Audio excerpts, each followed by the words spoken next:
बच्चों, आज हम ड्राइंग सब्जेक्ट में सीखने वाले हैं ऑब्जेक्ट ड्राइंग। उसमें हम नेचुरल ऑब्जेक्ट मतलब कुदरती चीज़ें बनाने वाले हैं। उसमें हम बनाएंगे कुछ फल, उसे हिंदी में कहते हैं वस्तु चित्र। दो फल हम बनाने वाले हैं, एक रहेगा अनार और एक अमरूद। एक ही पेपर पे हमको दोनों फल बनाने हैं। ये देखिए, इस तरह एक ही पेपर पे दोनों बनाएंगे हम। फिलहाल हम पहले उसका वीडियो देखते हैं। देखो, कलरिंग का काम शुरू करने से पहले या फिर फल का ड्राइंग करने से पहले हम किस तरह कलरिंग करने वाले हैं उसे हम पहले पेंसिल से सीखेंगे। अगर कोई गोल चीज़ है, कोई दायरे जैसी चीज़ है, तो उसे किस तरह शेडिंग की जाती है पेंसिल से, उसके बारे में हम पहले मालूमात लेंगे, क्योंकि इसी तरह हमको मोम कलर से कलर भी करना है। आप सबको पता होगा, ज़्यादातर फल दायरे के आकार में होते हैं और उन पर अगर रोशनी आती है, सूरज की रोशनी हो या फिर किसी कमरे में आपने वो चीज़ें रखी है, फल रखे हैं, उनके ऊपर कमरे के अंदर कोई लाइट जलाया हो, तो उसकी रोशनी अगर आ रही है तो एक तरफ से रोशनी और दूसरे तरफ से परछाई किस तरह दिखानी है, उसके बारे में हम अभी पेंसिल में पहले मालूमात लेंगे। क्योंकि इसी तरीके से हमको बाद में ऑयल पेस्टल से मतलब मोम कलर से कलर करना है। देखिए, यहाँ से राइट साइड से ऊपर की तरफ से रोशनी आ रही है। ये कोई हमने फल नहीं बनाया है, सिर्फ एक दायरा है और उस दायरे पे अगर रोशनी आ रही है तो किस तरह उस पे रोशनी दिखेगी, उसकी परछाई दिखेगी, वो हम सिर्फ पेंसिल के जरिए देख रहे हैं। देखो, डार्क किया है, उसके बाद हल्का सा फीका किया है, उसके बाद और भी फीका किया है और एक जगह पे पेपर का पूरा वाइट छोड़ दिया है। ये देखो, इस तरह के पेंसिल के शेडिंग के काम होने के बाद हम इस तरह कॉटन के कपड़े से हाथ से घिस के उनको एक दूसरे में मिक्स कर सकते हैं, ताकि लकीरें ना दिखे और पट्टी ना दिखे, डार्क की पट्टी, लाइट की पट्टी, ऐसी पट्टियां ना दिखे। इसलिए ये देखिए, इस तरह जो डार्क वाला जो हिस्सा है उसके पीछे भी हल्की सी जगह छोड़ी है। वो जगह इसलिए है क्योंकि हम वहां पे रिफ्लेक्टेड लाइट, परावर्तित प्रकाश दिखाने वाले हैं। जो रिफ्लेक्ट होता है किसी भी चीज़ के ऊपर, अगर रोशनी आती है तो उसका रिफ्लेक्शन भी आता है, उसका शैडो भी आता है, मतलब परछाई भी आती है, वो भी हमको दिखानी है। तभी वो चीज़ जिस आकार में है, जैसे गोल चीज़ है तो गोल लगेगी, मुरब्बे वाली चीज़ है, कोई बॉक्स बना रहे आप, टेबल कुर्सी बना रहे हो, तो वो बॉक्स दिखेगा। सिलेंडर शेप में कोई चीज़ है, जैसे कोई पानी की बोतल है, गिलास है, बकेट है, वो सब चीज़ें सिलेंडर शेप में आती है। ये देखिए, उसका पीछे का हिस्सा हल्के हाथ से पेंसिल शेडिंग करके फिर वहां पे कॉटन के कपड़े से घिसा जाएगा। यही तकनीक, यही तरीका, यही टेक्निक हम जब अनार बनाएंगे और अमरूद बनाएंगे उस वक्त इस्तेमाल करने वाले हैं। आप सभी से भी गुजारिश है कि आप डायरेक्ट फल का ड्राइंग करने से बेहतर है कि पहले इसकी प्रैक्टिस करो। इसकी प्रैक्टिस आपको बाद में जब आप फल का ड्राइंग करेंगे उस वक्त काम आएगी। ये देखो, इस तरफ से रोशनी है तो दूसरी तरफ उसकी परछाई आएगी। याद रखना है, जिस तरफ से रोशनी है उसी तरफ परछाई नहीं दिखानी है, उसी तरफ उसकी शैडो नहीं आएगी। लाइट मतलब रोशनी और शैडो मतलब परछाई, ये दो चीज़ें बहुत ही ज़रूरी है। ये देखिए अभी राइट साइड के ऊपर की तरफ से रोशनी आ रही है तो बराबर लेफ्ट साइड में उस चीज़ की परछाई आएगी। देखो कुछ हिस्से तक पेंसिल से डार्क किया था, लेकिन बाद में कपड़े से घिस के परछाई को फैलाया जा रहा है, वो भी लेफ्ट साइड में ही। तभी वो चीज जमीन पे रखी है या फिर किसी सरफेस पे रखी है, प्लेन जगह पे, वो समझ में आएगा। अगर हम परछाई नहीं बनाते हैं तो वो चीज हवा में लगेगी। ये देखिए जरूरत महसूस हो रही है आपको तो हल्का सा और डार्क बढ़ा सकते हैं। बस इसी तरीके से जहां पे अभी पेंसिल इस्तेमाल हो रही है वहां पे हम मोम कलर इस्तेमाल करने वाले हैं। बस अभी मोम कलर करते वक्त एक चीज आपको ख्याल रखना है कि जिस कलर की वो चीज है, जैसे अनार है तो अनार रेड होता है, थोड़ा सा ऑरेंज होता है, तो वो कलर वहां पे आएंगे। ये देखिए पेंसिल का काम आपको करीब से दिखाया जा रहा है, किस तरह दिख रहा है। देखो एक तरफ से रोशनी, दूसरी तरफ परछाई,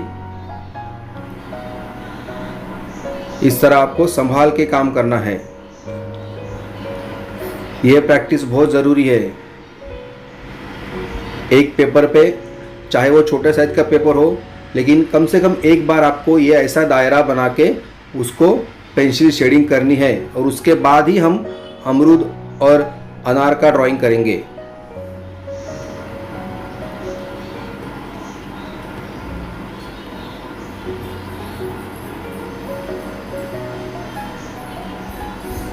ये देखिए भी अनार का ड्राइंग करने के लिए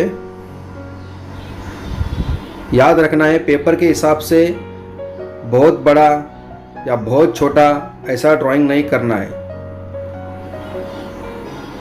और पेंसिल शेडिंग करते वक्त या फिर मोम कलर करते वक्त उसके नीचे कम से कम 1 या 2 ड्राइंग पेपर या अखबार रखना है, नहीं तो जिस चीज़ पे आप पेपर रख के कलरिंग कर रहे हो उसका टेक्सचर कलर के वक्त दिखेगा, तो वो दिखना नहीं चाहिए, इसलिए नीचे कुछ चीज़ रखनी है। ये देखिए अभी इसमें कौन से कलर इस्तेमाल होंगे। हमने पेंसिल से इसके पहले जो दायरा बनाया है उसमें हम सिर्फ पेंसिल का ही इस्तेमाल किया था, मतलब पेंसिल पे जोर देके उसको डार्क बनाया, हल्के हाथ से इस्तेमाल करके उसका लाइट बनाया। लेकिन यहाँ पे हम अलग अलग कलर इस्तेमाल करके उसके डार्क टू लाइट वाले शेड बनाने वाले हैं। ये देखिए अभी पेपर के हिसाब से एक पेपर पे 2 फल बनाने हैं, इसलिए पहला ऊपर बनाया है लेफ्ट साइड में और वही नीचे राइट साइड में दूसरा फल आएगा। बहुत छोटा भी नहीं करना है और बहुत बड़ा भी नहीं करना है, पेपर के हिसाब से सही सही आना चाहिए।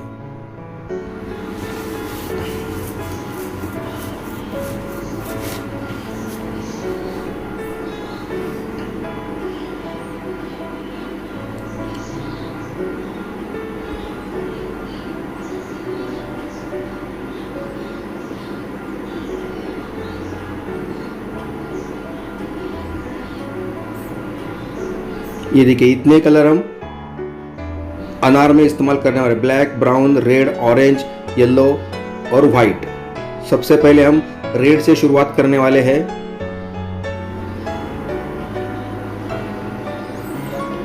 जिस तरह हमने पेंसिल के लिए दायरे का पीछे का हिस्सा छोड़ के, थोड़ी सी जगह छोड़ के आगे से पेंसिल शेडिंग शुरू किया था डार्क वाला, यहाँ भी उसी टेक्निक से, उसी तरीके से पीछे का थोड़ा सा हिस्सा छोड़ के यहाँ पे रेड कलर हम पहले करने वाले हैं। ये देखिए कुछ इस तरह।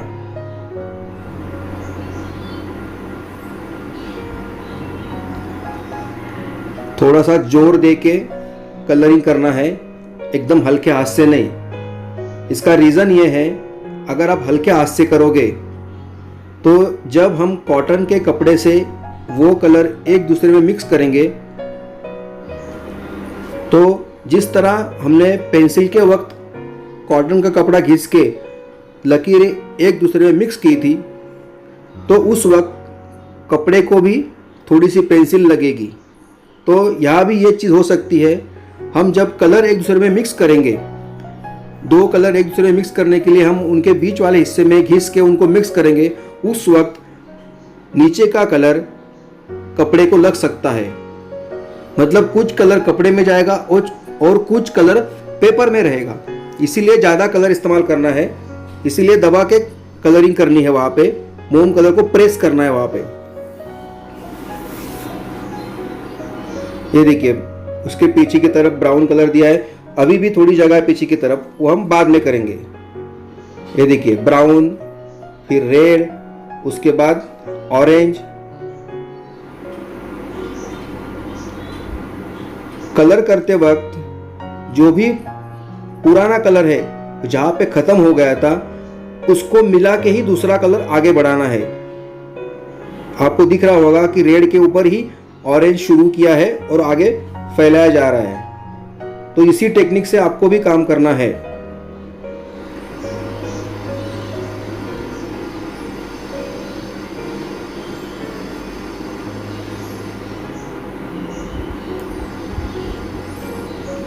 देखो येलो कलर, यहाँ पे भी हम राइट साइड से ऊपर की तरफ से रोशनी आ रही है, अनार के ऊपर ऐसा दिखाने वाले हैं। डायरेक्ट रोशनी के लिए हमने पेपर का व्हाइट हिस्सा डायरेक्ट छोड़ दिया है,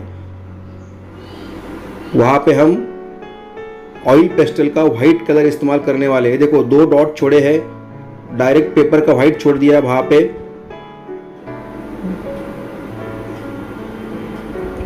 रोशनी जब किसी भी चीज़ पे गिरती है, जैसे प्लास्टिक की चीज़ हो या फिर इस तरह के फल वगैरह हो, तो उनके ऊपर उनकी चमक दिखती है, वाइट कलर की चमक दिखती है। हमने इसके पहले भी स्टिल लाइफ में ऐसी चीज़ें देखी है, बकेट के ऊपर कैसी रोशनी आती है, मग के ऊपर कैसी रोशनी आती है।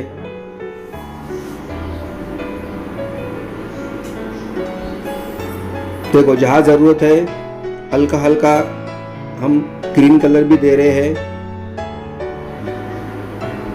हल्का सा थोड़ा नेचुरल इफेक्ट दिखने के लिए, क्योंकि वो कुदरती चीज़ है। वो देखो बेसिक कलर अपने यहाँ पे हो गए हैं। अभी और डार्क बढ़ाने के लिए पीछे की तरफ हल्का सा ब्लैक ऐड किया जा रहा है। एक सिंगल लकीर समझ लो आप, एक हल्की लकीर बस।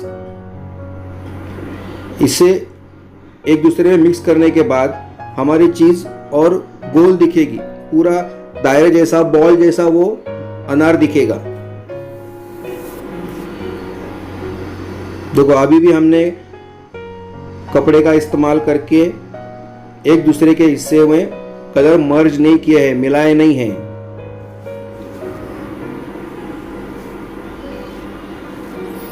ये देखो इस तरह याद रखना है, कपड़ा साफ सुथरा होना चाहिए।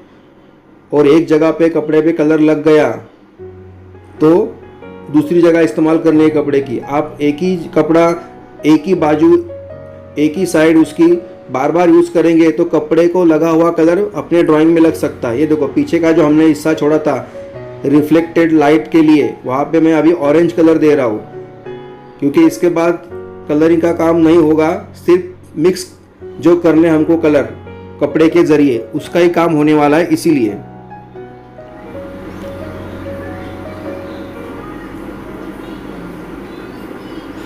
ये देखो इस तरह संभाल के, ज़्यादा प्रेस भी नहीं करना है और एकदम हल्के हाथ से भी नहीं करना है, मीडियम प्रेस करके कलर एक दूसरे में मिक्स करने हैं। ये देखिए कुछ इस तरह रिफ्लेक्टेड लाइट भी साथ में उसके मर्ज करना है आगे। देखो आपने देखा होगा कपड़े को किस तरह कलर लगा है। आप अगर लाइट वाले हिस्से में आगे बढ़ रहे हो तो कपड़े का दूसरा हिस्सा इस्तेमाल करना है। देखो यहाँ पे दूसरा हिस्सा इस्तेमाल कर रहा हूँ क्योंकि आगे चल के थोड़े लाइट कलर है उसमें, क्योंकि हमने अभी जब कलर घिसे थे तो उसको ब्लैक कलर लग चुका था। ये देखिए एक दूसरे में मिक्स होने के बाद कलर की पट्टियाँ नहीं दिखती है।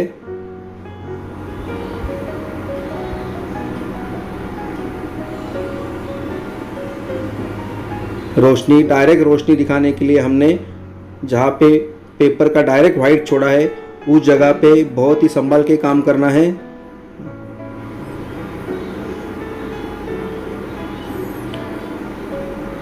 देखो हल्का सा आउटलाइन पीछे की तरफ से, एकदम हल्के हाथ से, एकदम आखिर में।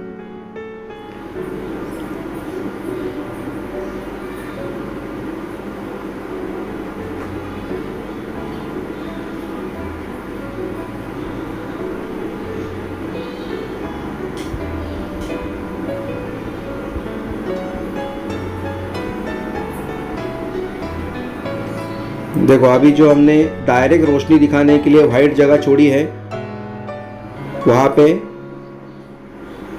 पेपर का हिस्सा जो हमने छोड़ा था वहाँ पे डायरेक्ट मोम कलर का वाइट कलर दिया जा रहा है, ऑयल पेस्टल वाइट कलर।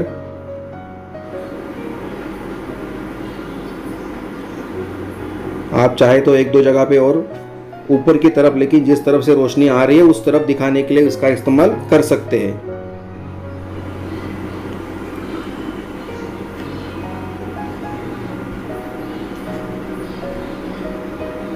ये देखिए अभी हमारा बहुत सारा काम खत्म हो चुका है।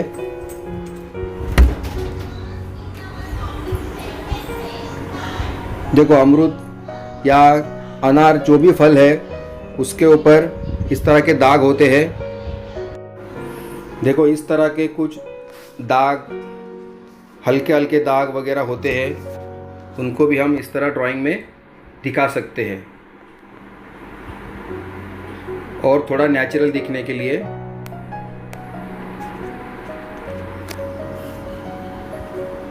देखिए ऑलमोस्ट अपना कलर का काम ख़त्म होने आ रहा है। अभी परछाई का काम करने के लिए देखो जिस कलर की वो चीज़ है उसी कलर का परछाई का हिस्सा मैं बना रहा हूँ। बाद में उसके ऊपर ब्लैक कलर हम ऐड करने वाले हैं। जिस तरह पेंसिल की जो हमने परछाई दिखाई थी, पेंसिल के जो दायरे को हमने शेडिंग करके उसमें शेड लाइट दिखाए थे, सेम टू सेम उसी तरीके से हमने कलर में अनार को शेडिंग की है। ये देखिए जिस तरह मैंने कहा था, हल्का सा रेड कलर लिया है, उसके ऊपर ब्लैक कलर। जहाँ पे हमने बनाई हुई चीज़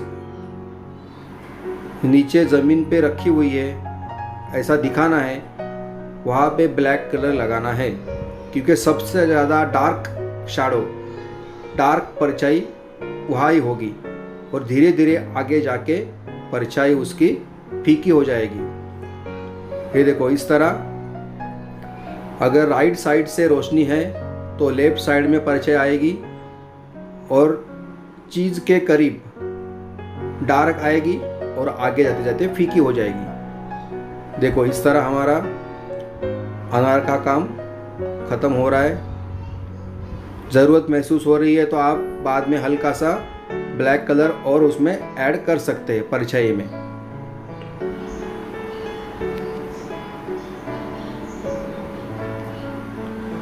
देखिए कुछ इस तरह।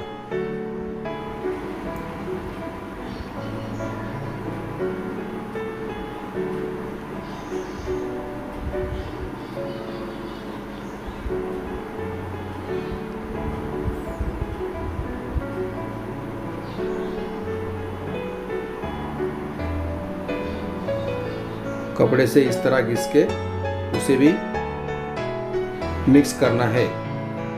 ये देखिए आप, अभी आपको करीब से दिखाया जा रहा है किस तरह कलरिंग की है हमने और कलर होने के बाद कितना बेहतर लग रहा है। अभी आपको यहाँ दिखने नहीं होगा कि किस तरह हमने एक दूसरे में कलर मिक्स किए हैं।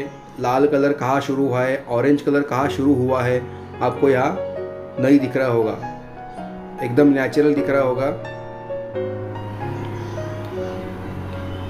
हमने बराबर कपड़े से कलर एक दूसरे में घिस के मिक्स कर दिए हैं, इसीलिए अभी हमें यहाँ इस तरह प्लेन कलरिंग दिख रही है, पट्टियाँ नहीं दिख रही कलर की।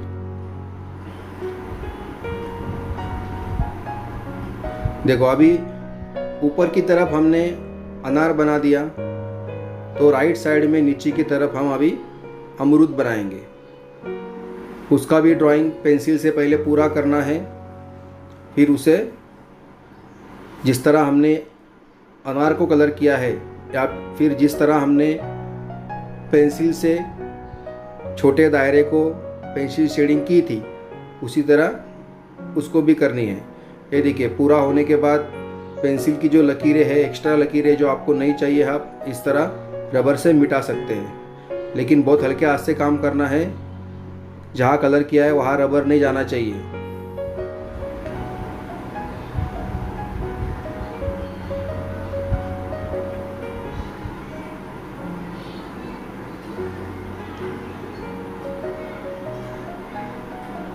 ये देखिए अमरूद अभी करेंगे हम। किस तरह ड्राइंग करना है देख लीजिए, एकदम हल्के हाथ से,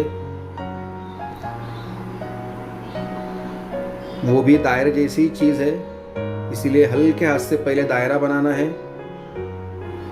फिर उसे आगे पीछे लकीरें जोड़ के अमरूद जैसा आकार देना है, जिसे हम पेरू भी कहते हैं।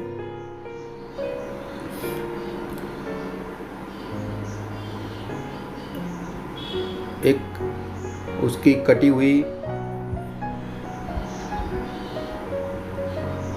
कटा हुआ हिस्सा जो है अमरूद का वो भी दिखाने वाले हैं।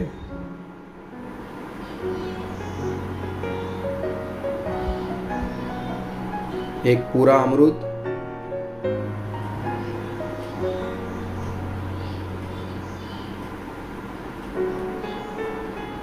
ये देखिए। अभी एक बार तसल्ली हो जाए कि आपने किया हुआ ड्राइंग सही है, जिस तरह हम लोग हर वक्त पहले लाइट ड्राइंग करते हैं पेंसिल का, उसके बाद पेंसिल से ही उसे डार्क करते हैं। याद रखना है आप लोग भी जब ड्राइंग करोगे तो ऊपर का जो फल है, चाहे आप अमरूद ऊपर बनाओ या अनार ऊपर बनाओ, ऊपर का जो फल है वो पहले बनाना है, उसके बाद उसके नीचे का। इसका रीज़न एक ऐसा है कि हम जब कलर करते हैं तो हमारा हाथ पेपर के ऊपर रहता है। ये देखो इतने सारे कलर हम अमरूद में इस्तेमाल करने वाले हैं। देखो अभी जो बात मैं बता रहा था आपको, कलर करते वक्त हमारा हाथ पेपर पे लगता है और दूसरा हाथ या फिर हाथ का उंगलियों का हिस्सा कलरी का काम करता है। तो अगर आपने पहले ही नीचे का फल बना दिया या नीचे की चीज़ कलर कर दी तो ऊपर का काम करते वक्त आपका हाथ नीचे जो आपने कलरिंग किया हुआ था उसके ऊपर आके हाथ को कलर लग के ड्राइंग खराब हो सकता है। इसीलिए ऊपर की चीज़ आप पहले बनाओगे, उसके बाद नीचे की। देखिए ग्रीन कलर दिया है, उसके बाद लाइट ग्रीन,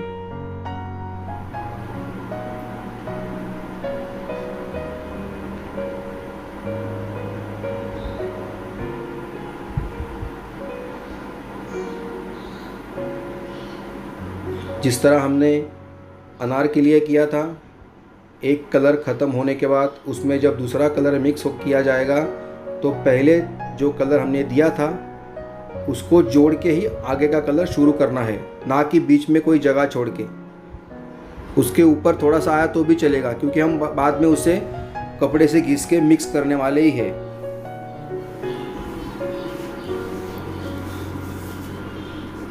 ठीक है, इससे भी हल्का ग्रीन। जिस तरह हमने अनार में जगह छोड़ी थी डायरेक्ट रोशनी दिखाने के लिए, यहाँ भी हम पेपर का वाइट छोड़ने वाले। वही तरीका है, सिर्फ कलर अलग है और हमारी चीज़ अलग है, उसका आकार थोड़ा अलग है, तरीका वही है।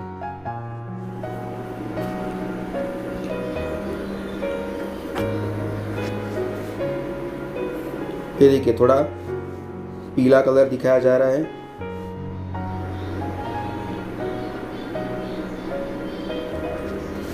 थोड़ा पका हुआ अगर अमरूद है, पका हुआ पेरू है तो हल्का सा उसमें इस तरह का कलर दिखता है। या देखो जहाँ पे हमने ब्लैक कलर लिया था उस जगह पे हम हल्का सा ब्लू कलर भी ले सकते हैं, क्योंकि नीचे दिया हुआ कलर ग्रीन ही है तो उसका डार्क ग्रीन करने के लिए हम उसमें ब्लू मिक्स कर सकती है।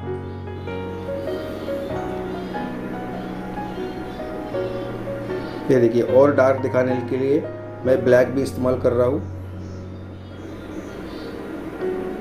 और घबराने की कोई बात नहीं है, क्योंकि हम ये सब चीज़ें बाद में कपड़े से मिक्स करने वाले हैं। आप ऊपर की तरफ देख रहे होंगे कि हमने कितना ब्लैक कलर लिया था अनार के वक्त, अनार को कलर करते वक्त, लेकिन बाद में उसको कपड़े से मिक्स करके हमने बराबर हमारे फल की तरह बनाया था। ये देखिए, अभी जिस तरह मैंने कहा था कि कलर को ज़रा प्रेस करके जोर दे के कलरिंग करना है, क्योंकि एक बार कलर हम मिक्स करने की शुरुआत करते हैं तो कुछ कलर कपड़े में लगता है। इसीलिए मैंने कहा था कि हम कलर करते वक्त या कलरिंग मिक्स करते वक्त कोई डरने की बात नहीं है, क्योंकि नीचे कितना भी डार्क कलर आपने किया होगा तो घिसते वक्त उसमें से आधा कलर कपड़े में निकल आता है, तो अपनी चीज़ अपने आप लाइट हो जाती है, जो भी हमने चीज़ बनाई है वो।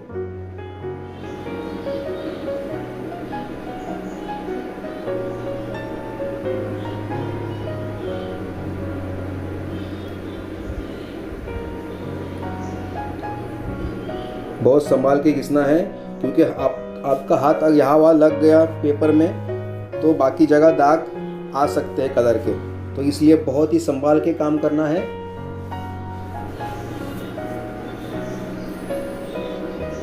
देखो, और भी थोड़ा सा ग्रीन मैंने बढ़ा दिया उसके अंदर, उसे भी हम कपड़े से मिक्स कर देंगे कुछ इस तरह। जब तक आपको तसल्ली नहीं होती है कि dark light, middle light, reflected light सब कलर सही से नहीं बैठे, तब तक आप उसमें कलरिंग ऐड कर सकते हो।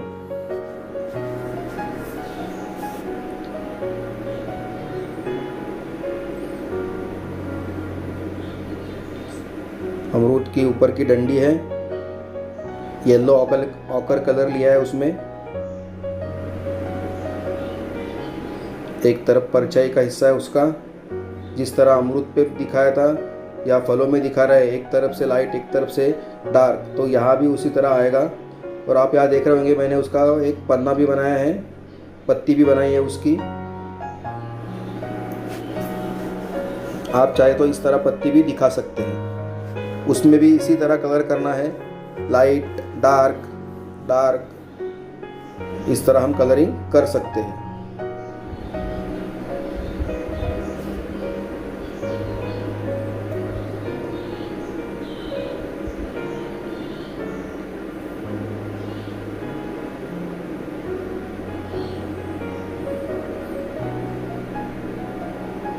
बहुत से बच्चों को ऐसा लगता है कि मोम कलर से ड्राइंग करना मतलब फटाफट कर दिया, हो गया।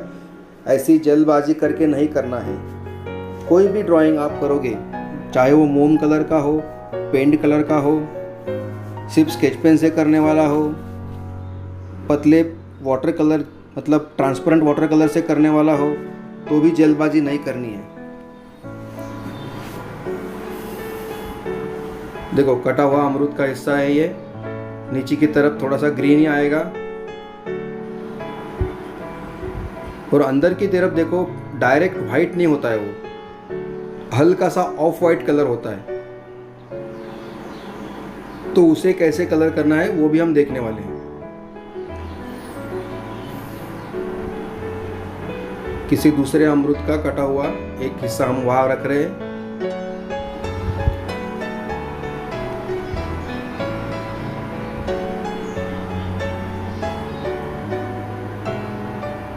आप चाहे तो ये दोनों फल अगर बाज़ार से ला सकते हैं, आपके घर पे अभी है, तो उनको सामने रख के बनाएंगे तो सबसे बेहतर होगा, क्योंकि ये ड्राइंग असल में जो भी हम चीज़ बना रहे हैं उनको सामने रख के ही बनाना पड़ता है, तभी हम उसके डिटेल्स, उसमें कलर कैसे है, कहाँ कौन सी जगह पे उसको दाग हो सकते हैं, अगर कटा हुआ फल है तो उसका कलर कैसा है, ये सब चीज़ें हम बारीकी से वहाँ देख सकते हैं।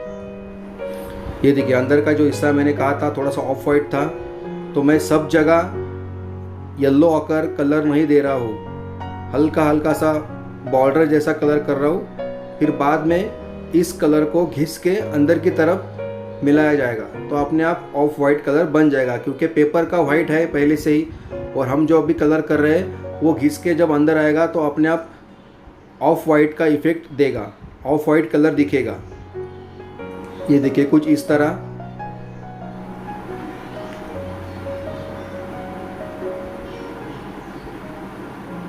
देखो इस तरह हमारा अंदर का जो हिस्सा है पेरू का ऑफ वाइट लग रहा है।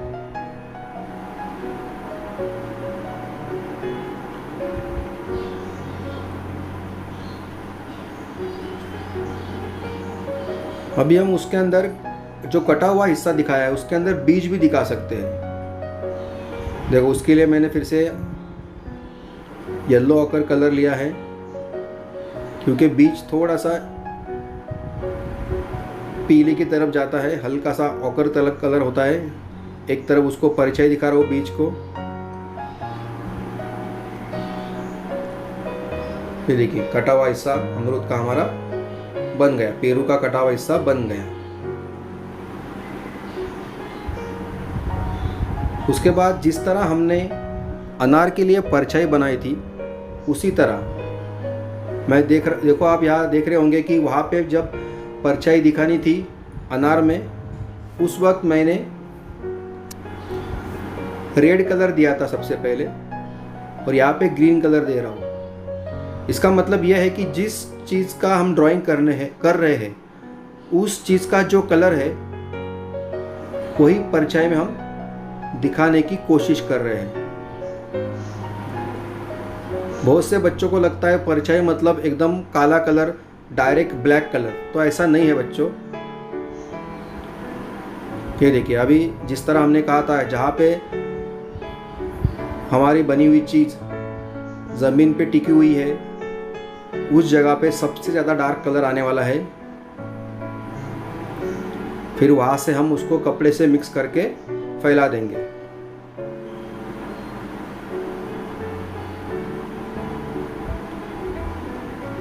ये देखिए दोनों कलर मिक्स हो गए। अब इसी कपड़े से घिस के उसको आगे फैलाना है। ये देखिए इस तरह।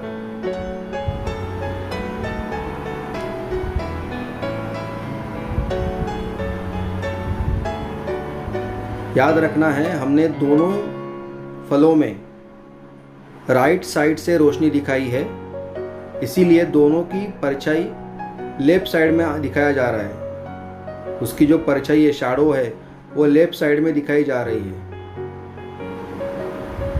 जितनी दूर जाएगी परछाई उतनी वो लाइट होती जाएगी, फीकी होती जाएगी, और जितनी वो चीज़ के करीब आएगी उतनी वो डार्क होती जाएगी।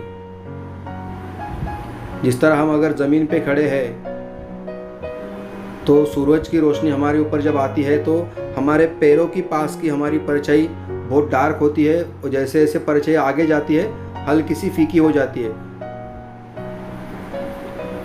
ये देखिए जहाँ ज़रूरत है वहाँ आप मोम कलर से हल्की सी बॉर्डर कर सकते हो, एकदम हल्की सी, कुछ इस तरह।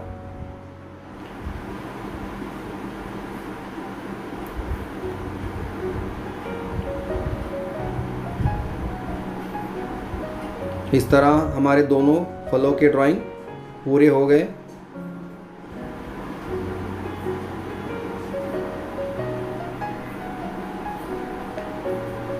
देखो आपको करीब से दिखाया जा रहा है किस तरह कलरिंग किया है पेरू में, अमरूद में। इस तरह आपको भी एक ही पेज पे दो फल के ड्राइंग करने हैं। आप इससे अलग फल करना चाहते हैं तो भी चलेगा। ये देखिए ये अनार का ड्राइंग आपको करीब से दिखाया जा रहा है, और ये अमरूद का, पेरू का ड्राइंग। ये देखो आपके पेपर पे आप इस तरह दो फल बनाएंगे। सभी बच्चों को ऑब्जेक्ट ड्राइंग, नेचुरल थिंग्स मतलब कुदरती चीज़ें बनाने के लिए ऑल द बेस्ट बच्चों।